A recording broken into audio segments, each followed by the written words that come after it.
প্রতিদিনের চিন্তা ও প্রার্থনা। 17 ডিসেম্বর। দিনের প্রধান চিন্তা।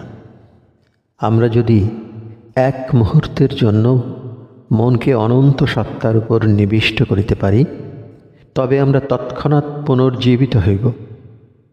মুখস্থ করা যায়, ওগো এ জীবনের প্রভু কর্ণধার, বাঁচাইলে তুমি এই অসহায় যাত্রীরে, যবে সে ডুবিতেছিল এক দুঃখ অন্ধকারের অতল গভীরে।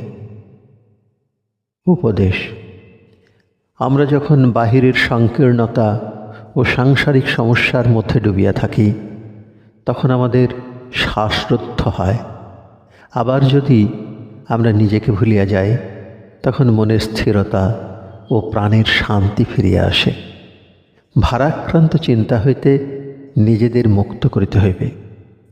এই কাজে যদি আমরা সফল হই, তবে আমাদের হৃদয়ে প্রভুর আবির্ভাবের অনুভূতি জাগিবে। এই উপলব্ধি লাভই আমাদের যত সব উপদ্রব ও জটিল সমস্যার হাত হইতে সহজে মুক্ত করিয়া দিবে। আমাদের উন্নত অভিপ্রায়ের দৃঢ়তা এবং প্রাণের গভীর আকুলতার সাহায্যেই অন্তরের এই অভিজ্ঞতা বাহিরে প্রকাশিত হয়। প্রার্থনা। হে অন্তর্নিবাসী প্রাণশক্তি, তুমিই আমার আত্মার অনন্ত আবির্ভূত সত্তা। তুমি যে বিরাট এবং তোমার কত যে জ্যোতি, এই জ্ঞান আমাকে সচেতন করো।